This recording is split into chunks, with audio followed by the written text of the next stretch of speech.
Welcome back to the Center in the City podcast. My name is Wade Brill, and I am so glad you are here. This podcast will go live on World Mental Health Day, so I thought today's topic on navigating and challenging the stories that are in our mind is the perfect topic for us to explore as we celebrate mental health. This podcast theme actually came as a request from a listener, so shout out to you. You know who you are. Thank you for sharing what would be helpful for me to talk about on the podcast. I love hearing from you, so keep it all coming.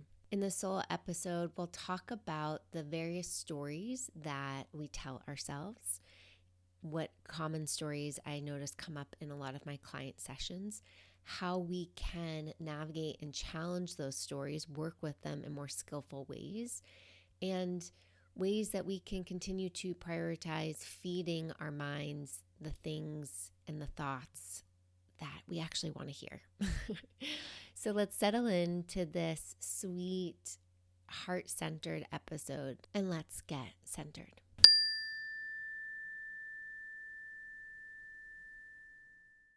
Take a moment as you arrive and listen to this podcast wherever you are, in the kitchen, on a walk, driving your car, your commute. I welcome you to tune in and notice what thoughts are racing through your mind in this moment. And if you're somebody who has a mind that works a little differently, maybe just even notice what sensations or colors or images you might see in your mind in this moment. It can be hard. Sometimes when we stop to say what's in my mind right now, the mind actually goes blank because we're concentrating. But then you wait a second and you notice, a thought goes by, or a judgment, or an image of something. And that's how quickly our mind works. There's various research out there of how many thoughts does the human mind have a day. Some say around 6,000, some say around 60,000. So it just emphasizes we have a lot going on, and most of the time we're not even conscious of it. In the world of cognitive behavioral therapy and coaching, the thinking behind all of this work is that our thoughts create emotions, and that influences and affects how we then take action and the behavior that happens. So at the root of a lot of this work is learning how to be with the thinking mind, how to challenge the thinking mind, how to expose the mind to more flexible ways of seeing and experiencing the world. You've maybe heard me talk about in previous podcast episodes the thinking traps that we can get into that keep us really limited and boxed in. And so when we work with challenging our thoughts, we create more flexibility. We start to see things in more possibility. When we work with our thoughts, whether by ourselves or with a professional, a therapist, a coach, it can be really hard because we tend to see our thoughts as facts. I know I can get like that. I also can get into a place where I trust my body and my emotions and my inner compass so much that when I have certain emotions or thoughts, it's yeah, I'm going to own this and hold on to this so tightly. But sometimes that ends up backfiring because I'm not then able to see things in different lights and possibilities.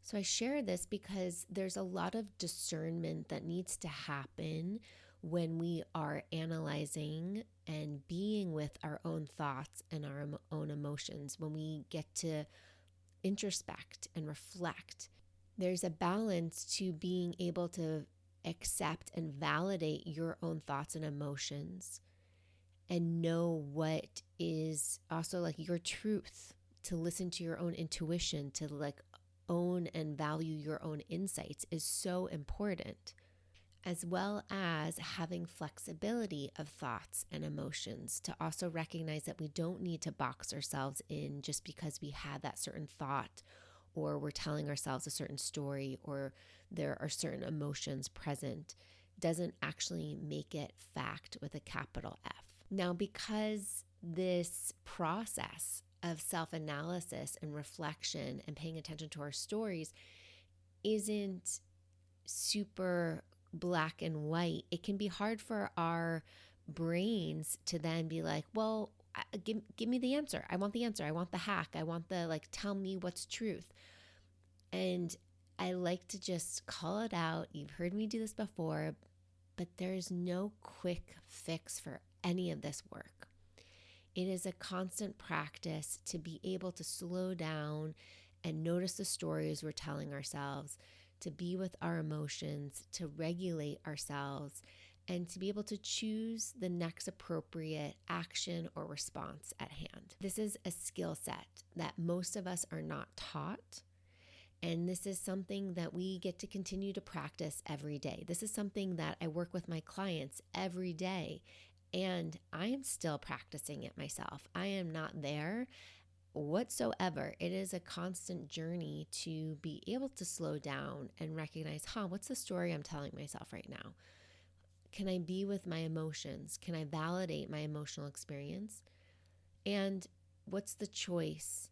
What's the response? What's the action that I want to take that's going to help me live in alignment with my values? That's going to help me live into my higher, greater self, that's going to contribute to the greater good of the world.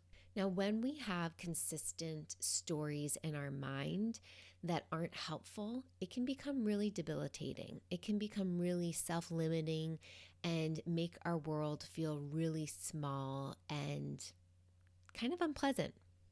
I would say most everybody I work with, and I would dare to say most every human, has some sort of inner dialogue, inner voice. We call it a gremlin in the coaching world that I come from, of I'm not good enough. There's some internal part of us that is trying to keep us safe, is trying to keep us small, is saying I'm not good enough, typically from a place of protection. And those storylines, if they are not tamed and named and learned how to be embraced with a lot of love and care, can get really loud and be a driver for a lot of people in their lives. And I sometimes hear this when I give talks. Like, some people are like, well, I like the good enough voice, I'm not good enough voice, because it actually pushes me to do better. And I'm not there to make somebody wrong or right or tell them what's, not skillful for them. But in general, when we let a part of us that says I'm not good enough lead with that kind of nastiness, usually there's like an unpleasant tone that's connected to it. When we let that voice lead, it drives people to burnout a lot faster. And when I say burnout, I'm talking about this just consistent, like you're on a treadmill, you're running so fast and you're telling yourself that you're not good enough and you have to run faster and faster and faster. And eventually, like, you're going to hit a wall. So there's a balance, and that's really where a practice of self-compassion can come in. It's like when we can talk to ourselves with a lot of kindness, we can still have the motivation. We can still have that internal drive to push ourselves, to challenge ourselves out of our comfort zone. But we're doing it from a place of care versus not enough. And that has a very different energetic vibration. Another really common story that I hear from my clients is some version of imposter syndrome. Like, they're going to find out I'm a fraud, or I'm not going to show up confident enough, so they're not going to want to work with me or believe in me. Some of these thoughts can also tend to be a little bit connected to some social anxiety. So maybe even, I want them to like me, or what are they thinking of me? And that sense of needing to fit in, or wanting to be liked, or needing to feel accepted, can create a whole spiral of stories in the mind that we're not liked, that we're not accepted, that we're being judged. So all of these stories that are in our mind are based on various thoughts and beliefs about how we experience ourselves, about how we think others experience us, about how we experience others, about how we experience the world.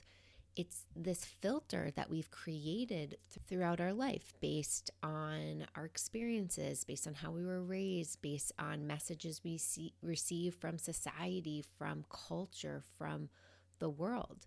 They get imprinted into our being in whatever way, whether it's direct or indirect, and we create these stories and narratives.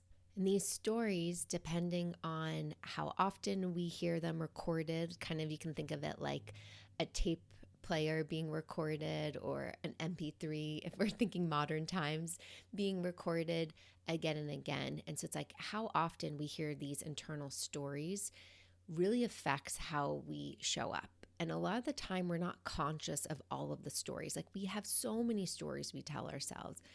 And one of the things that I've been personally realizing within my own introspection journey is that learning to work with stories and learning to heal myself in the various inner child wounds and places that I feel personally stuck, it is a process. It's a spiral. It doesn't happen in a linear fashion. And so we can bring awareness to these stories once doesn't mean they automatically change and go away. We have to continually work with these stories that we have, give them a lot of love and acknowledgement, and go to where the root is of these stories, and then be able to challenge them and create new stories so that the recording and the thoughts that are going on in our mind are actually helpful. I say this a lot. I have a mentor who would say, the mind is a meaning-making machine. It's going to constantly make shit up. So why don't we make good shit up? And it's so true. Like if we don't catch our minds, it will, like a wild horse, run off in the direction and go create a story that, again, we can get very much trapped into. This is fact with a capital F.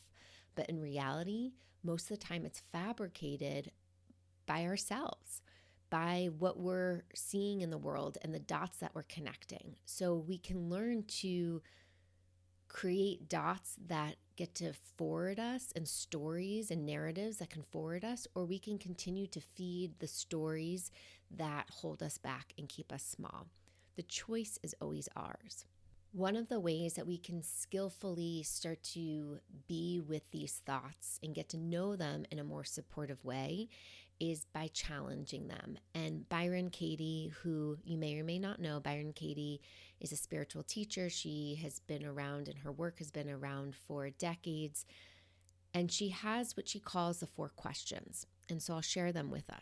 And these are 4 questions that you can ask yourself when you notice you are trapped in some stories, and how to challenge the inner narrative, and how to get clear on what's actually present, what actually feels true for you in the moment, and what actually feels supportive for you to forward. So I'll use an example as I give these 4 questions, and so you can see and hear how they play out.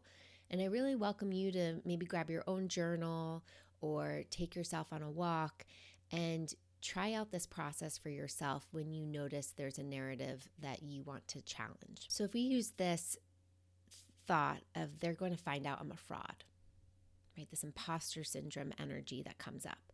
The first question you can ask yourself, is it true? So is it true that you're a fraud, right? Is it true? And it's like, okay, let's slow that down and think, no, I'm not a fraud. I'm new in this role. I'm learning. There's a lot of things that I feel like I am capable of for the role. And there's a lot of things that I recognize that I need to grow into. So no, I'm not a fraud, but I notice I'm not perfect. That would maybe be some sort of the conversation I'd hear with a coaching client. The second question is, can you absolutely know it's true? So can you absolutely know it's true? And so that's an opportunity to challenge that thought again.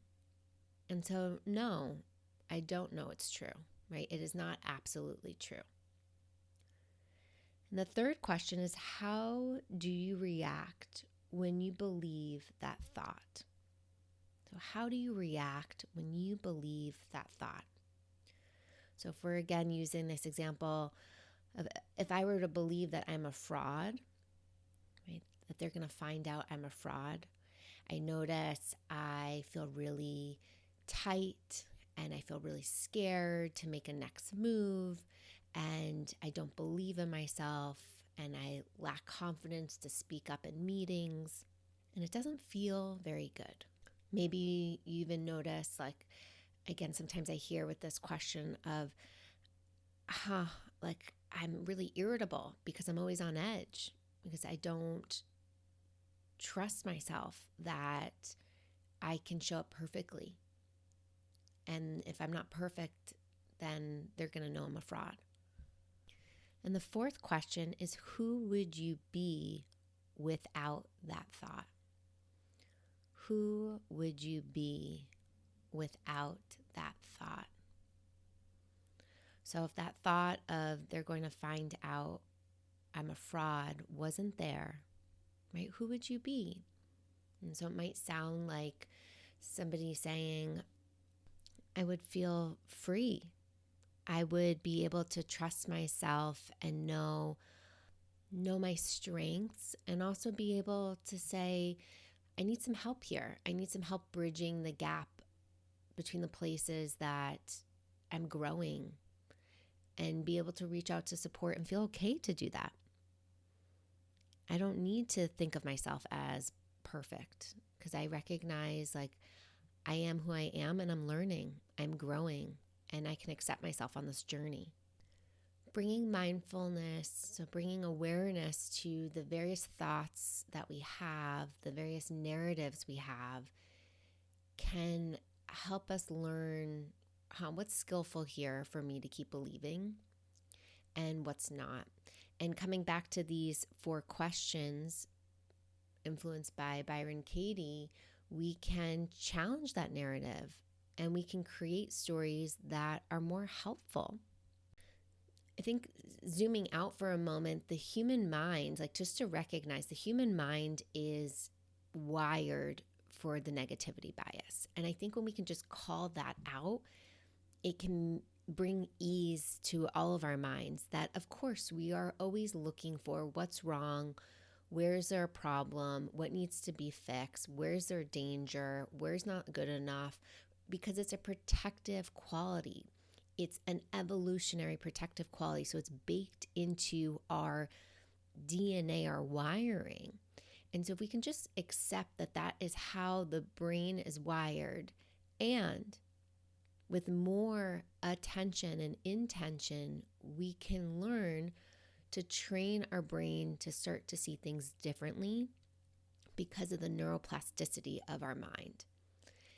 And so that can look like simple things like catching ourselves in the day-to-day and recognizing, what story are we telling ourselves in this moment? So instead of a story of I'm always failing, right, can we reframe that to say, I am constantly learning? When we can bring more of a growth mindset to our everyday life, personally and professionally, we recognize that our thoughts don't have to be fixed. Like, we don't have to limit ourselves. We can see that there's possibility and ways to think differently and do things differently, and that we're always growing, and that there's no destination. I shared that in the last podcast episode, right?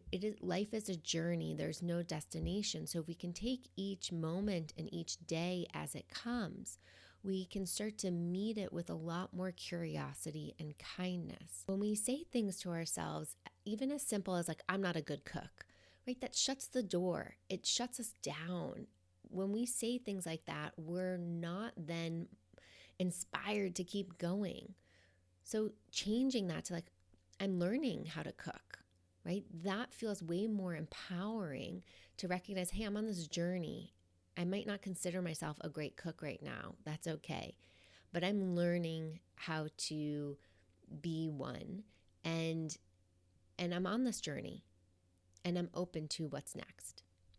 As I'm writing a book, and it is such a journey of so many internal stories come up for myself around my dyslexia, around, do I have something worthy enough to say, right? Like all of the stories. When we face challenges or something new, it is so easy to let the monkey mind, the stories in our mind, go wild. And it's a constant practice to say to myself, okay, come back to the here and the now. So when I notice a thought, a story that says, I'm not a good writer, I can change that and be like, I'm learning how to write.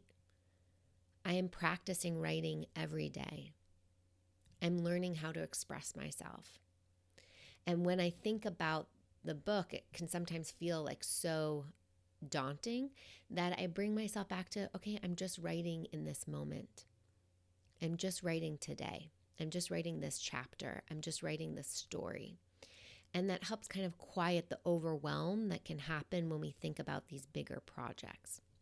One of the best practices I welcome you to do is to just constantly notice and label the thoughts in your mind. One, like, oh, my mind is judging right now. Oh, my mind is planning right now. Oh, my mind is criticizing right now. When we can just kind of start to label our thoughts, that can be really helpful in just tracking the kind of dialogue that's happening internally. And the next aspect would be to say to yourself, or even out loud, it can be really helpful in interpersonal relationships or when we're communicating to a boss or a friend or a partner, the story that I'm telling myself is ...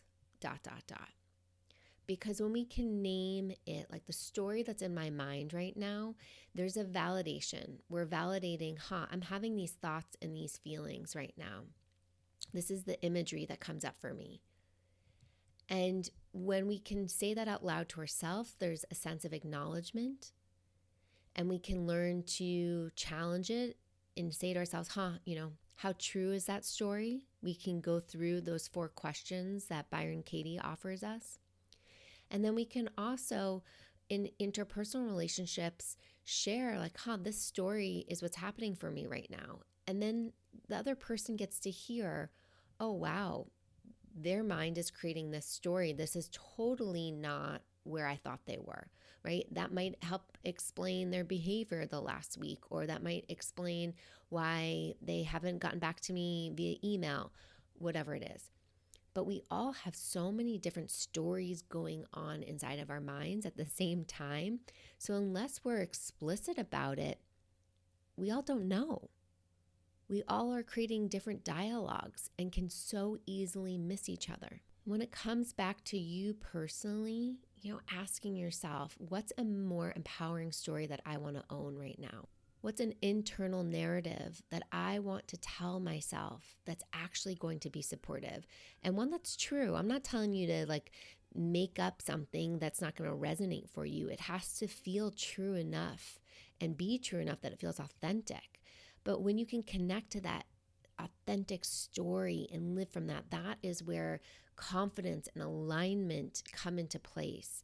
And you can feel that sense of ease because you are being your true self. And you're leaning into what actually feels right and helpful for you. Sometimes in my coaching sessions, a powerful question that I sometimes ask my clients is, if there was a way for you to get that blank, whatever it is, that would create a lot less harm and you could experience a lot more ease, would you be willing to try that? And this can be a really helpful question when people are gripping to unhelpful storylines, because sometimes we need to recognize why am I making life harder than it needs to be? Why am I holding myself back? Why am I self-sabotaging? And sometimes that comes from even deeper places, and we need to explore childhood wounding or some other storylines that might be there. But if you are willing to try something new, right, to get out of that stuck place, that's where magic can happen. So let's just take a moment as this episode comes to a close to let all of this goodness shared just settle in our hearts, our minds, our bodies. May we know we are human. This is such a human pattern to have narratives, to have unhelpful narratives. And may we all have the strength to learn how to build more supportive internal dialogues, supportive narratives and storylines that help us live into our values, that help us live into the life that we want to be living, that get to support the greater good in the world. Thank you all so much for being here, for listening. It would mean the world to me if you shared this episode with at least one person in your life that you know could benefit from challenging those beautiful stories in our mind. And as always, leaving a review, rating this podcast helps get this podcast into more people's hearts, minds, and ears. So I would so greatly appreciate that as well. Thanks for being here. And until next time, stay centered.